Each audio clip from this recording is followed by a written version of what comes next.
This is Twisted Spiritual Trip by Typewriter. I was 19. I was a young guy. I was homeless again. I made a lot of mistakes in my past. I was living on the street, and I went to Johnstown DSS to try to get me off the streets. I already knew the routine of what they usually do.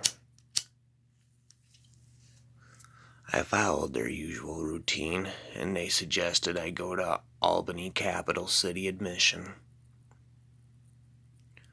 a homeless shelter in Albany, right down the street from right down the street from South Pearl, right down the street from Times Union, McDonald's, a little convenience store across the street from McDonald's, yada yada yada. Well, anyway, I take a taxi cab from DSS that they gave me out to Albany Capital City Admission. I get out of a taxi, and my cousin Matt comes running over to me. Matthew Case was his name. He was my cousin. I haven't seen him in many years. He gave me a big hug. He was pretty much my cousin, my best friend as a kid. And I gave him a big hug. I'm like, "What's up, Matt?" I was pretty much just happy to see him because I didn't even know where I was. I never even stepped foot out in Albany before. And I just gave Matt a hug because I just felt so happy to see him because he was the only person I knew out there. I'm like, "Hi, I missed you, man. What's going on?" He goes, "David, you want a trip?" I'm like, "Sure." I had $20 in my sock. I tried discreetly handing it to him so nobody could see me, because like I said, it's a rough section. Like I said, I was new out there, and this was a rough section of town. And I handed it to him really quick, to $20 bill, and he says, "Follow me, David." And he takes me to this convenience store right up the hill from McDonald's. We walk up the street, and there's this corner right next to McDonald's. We go up the hill, and he takes me to this convenience store. I'm like, "Matt, what are we doing here? I thought we were going on a trip." He walks up to the register and says, "Space." And the guy hands him this cool-looking freaking bag, man. It was like really cool looking. It had planets all over it. It had space in bright bold print. And he got a $10 bill back from the register and gave it to Matt. And I'm like, "What is this?" He says, "Follow me, David." And he gives me back my $10. I'm like, "Okay." So I follow him. He rolls it up and he says, "This is K2, David." I'm like, "What?" "K2, K2, Matt says. K2, K2, K2. I'm like, "Okay, oh, whatever. Trust me, David, it'll get you high." I'm like, "Okay." So he rolls it up and he sticks to me. I just take that one hit. I took that freaking one hit, man, and I felt like I was off I went with my cousin Matt for 2 years straight. We were traveling all over the place, buying this shit from all the corner stores. This was years ago, back when the shit was legal and it was available at every single convenience store. We would take the bus trip all over the place, go back and forth between Albany, Schenectady, and Saratoga, pretty much just buying it from corner stores and selling it. We take the Greyhound, we just take the bus to random places, smoke with random people, and a lot of people would freak out, man. It was crazy how some people acted. Like this one time we were on South Pearl Street and Matt just randomly handed this to this guy, and he took this hit. And yes, Matt was freaking crazy, man. He really was. I've seen him get beat up over 100 times, man. He can't fight, but I've seen him get beat up so many freaking times, man. And he just laughs the entire time, that crazy freaking butthead laugh.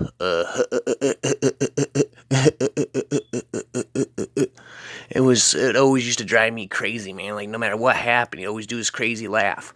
Like this one time, we were freaking smoking with this guy. Like I said, people used to freak out on this shit all the time. He just took, like, 2 hits off of it, man. And he handed it back to Matt. But next thing you know, he starts bawling his eyes out, and he starts freaking out. He rips all of his freaking clothes off. We were right in South Pearl Street in front of everybody. Everybody was, like, looking at him, like freaking, like, squatting their hands towards him because they don't care in Albany. And he was, like, freaking out. He took all of his freaking clothes off, and he started rolling around right in the middle of the bus stop. We were at South Pearl Street. We were up the hill from Starbucks at the bus stop. We just handed it to this random guy. He was, like, rolling around on the ground. I'm like, he's like, "Get him off me, get him off me." I'm like, dude, get what off you? The dogs, get them off me. Get them off me, man, the dogs. I'm like, dude, nothing's on you. Then he's like butt naked rolling around in the frickin' all over the bus stop making a huge scene. And he was like screaming, get them off me, the dogs, get them off me. Then he stands right up and he runs right in front of the bus and splat. He just goes splattering everywhere, man. The man's like,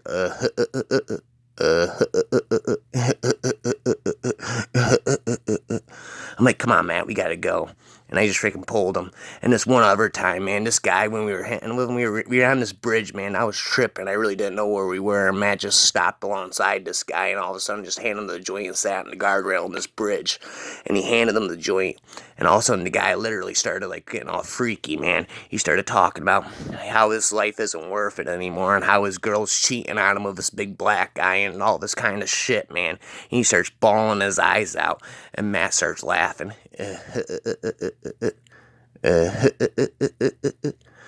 And the guy's like, stop laughing at me. And I started feeling myself laughing along with Matt. And we just started laughing like Beavis and Butthead, man. That's what we were, man. We were Beavis and Butthead doing New York. And doing the state of New York, but upstate New York. This is before I went to the city mental witch. This is an earlier time in my life. But that's a different story. I'm getting into this story.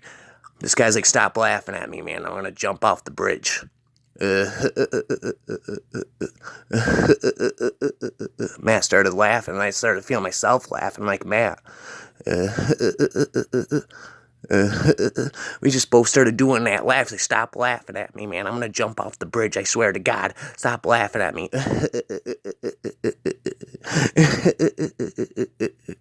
Me and Matt just kept laughing and laughing. And the guy's like, I mean it, man. I'm gonna fucking jump off the bridge, man. Stop laughing at me. And he stands in the guardrail, like, I'm gonna fucking do it. If you laugh one more time, I'm gonna jump off the fucking bridge, man. And what do you know? He jumps. And he goes falling all. It had to be like a fucking 30-foot drop, man. He landed right splat on concrete. I know one thing, man. He wasn't getting back up. And Matt just couldn't stop laughing. Me and him just sat there and, like, laughed for, like, a fucking, like, 30 seconds afterwards. It was like he was controlling me, man. With that butthead laugh, and I just couldn't stop doing it. And I just snapped out of him. Like, come on, Matt, we gotta go. And off we went again. Like I said, Matt never showed no fear, man. It was crazy. Here's another story that happened during this. We were doing this for freaking 2 years. The story of how this ended is going to be in another twisted tale. But anyway, after this, we went over to the spot next to McDonald's, and we were smoking with this. It was like right up the street from McDonald's, right across the street from Albany, capital city of Mission. We were sitting down, and Matt just randomly sparked up a joint of K2 and started smoking with this big Puerto Rican guy, man. And we were just sitting there smoking with him. And yes, we were sitting right next to this convenience store on the ground, right across the street from Albany, capital city of Mission, smoking this shit. And I was tripping. And everybody was like going by so freaking fast, man. It was overwhelming because this was my first time out in the city. Everybody just kept walking by. I'm like, wow, man, these guys are going by pretty fast. And the big Puerto Rican guy, I saw there was this big scar on his arm. And I'm like, what happened to your arm? He says, I got stabbed in prison. I'm like, okay. Matt giggled. The next thing you know, this fucking freakishly huge black dude comes walking up to us, man. He was like a fucking freak, man.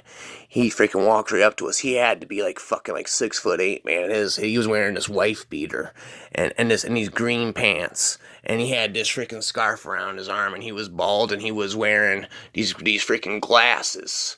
These big glasses, and he had this long gray beard. He just towered over us. He goes, dude, I sleep here. You better get the fuck out of my spot right now, or else when I come back, he pulls this knife out of his pocket and puts it up against my mouth. I'm gonna cut you ear to ear. I'm gonna fucking slice you and dice you if you don't leave my spot when I come back. And boy, I gotta poop real bad too. And I was tripping, man. I was tripping when he fucking said that, man. When he said, I gotta poop real bad, too. All of a sudden, I just felt like repulsed, man. I can't describe it. I felt so repulsed, and I felt like I was going to throw up, and I started gagging. I felt myself started gagging, and I started running. I started running off, and then all of a sudden, next thing you know, I don't know where the fuck I was, man. I didn't even know where I was. Everything was spinning around me, and this other big black dude walks by me and says, "Taste shit, motherfucker," and I just kept running. I just kept running. I felt like I just couldn't stop gagging, man. I felt like I was gonna puke, and everybody was pointing at me and laughing. "Puke up shit, motherfucker! Puke up shit! Puke up shit, motherfucker!" And all of a sudden, I just started puking over and over again. I just started regurgitating over and over again, and I just couldn't stop. I couldn't stop puking. And everybody around me was laughing. "You're puking up shit. You're puking up shit." And I was literally puking up shit, man. I was puking up these nasty big brown slimy chunks, man. And I couldn't stop puking over and over again. Then I got up. I probably puked for like an hour. I don't even know how long straight. I was just puking up shit. And then I stood up, and I figured I gotta go to the riverfront, man. The riverfront was a place I went when I wanted to fall asleep. Like when I wanted to sleep peacefully. It was a beautiful park, man. And it was right around the corner from the Greyhound. And I just took like 2 steps. It was like I stumbled and I could see it, man. It was so fucking beautiful, man. The park was. And it was like maybe like 30 feet in front of me after I stumbled 2 steps. And I could see it was like a picture frame, man. There was this beautiful rainbow, a boat, and a sunrise. And it looked so beautiful, man. It looked so beautiful. And I started stumbling towards it. And all of a sudden, all these cars started circling around the block. Like they were blocking me, man. Like they kept circling around the block, man. They just started driving over and over again. These cars everywhere. As soon as I started to go across, I was at the road. And all of a sudden, these cars stopped me, man. They kept going and going. And I looked inside one of the windows of the cars. And it looked like somebody said, "Why do we keep going round and round?" And I looked on the other side. And it looked so beautiful, man. The sunrise, the picture frame, like I described. And I looked on my side, and it was all garbage everywhere. It was so filthy. It was so dirty and filthy. My side and the other side was so beautiful. And I just dropped to my knees. And all I could say is, "Why can't I cross? Why can't I cross?" I just kept saying it over and over again. "Why can't I cross?" But also I heard Matt go, "It's not your time, David." I looked over, and Matt was sitting cross-legged with his fingers, and with his fingers, like I don't know how to describe it. Man, he had his fingers up towards his eyes. It was like he was in meditation or something. And he goes, "Look at all the pretty colors, David." And then all the cars that were circling started turning into rainbows, and they started circling around my fucking head, man. They started circling around my head, and they were all laughing like mad. They're all laughing like mad, man. And I just blinked my eyes, and I woke up, and I looked up, and like everything was spinning, man. And there was these guys all around me, man. They were wearing khakis and a red shirt. They're all wearing matching red shirts and khakis, and they all had sunglasses on, and they were all like whispering to each other, like circling around me, and everything was like spinning around me, man. They were like whispering to each other. They're all wearing matching sunglasses. They all had their hair slicked back. I think like some of them, like half blonde, were slicked back, and half black were slicked back, and they're all wearing matching sunglasses and red shirts and khakis, and they were whispering to each other, "Wow, look at this. We've got to study this brain, man. This guy is hallucinating like crazy. This guy is actually having a spiritual trip, man. Yes, we got to study him. Track him. I reached up towards the guy. It looked like he was like the leader or something. He was one of the blonde-haired guys. I reached up to him. I don't know why, but I was reaching up to him with my finger. And he puts his finger up towards mine. And it felt like I got like electrocuted. I don't know how to describe it. When he put his finger up towards mine, it felt like I got electrocuted. He goes, "Oh yeah, it just got real." And I passed out, and I woke up in the hospital, and they said I passed out on the side of the road.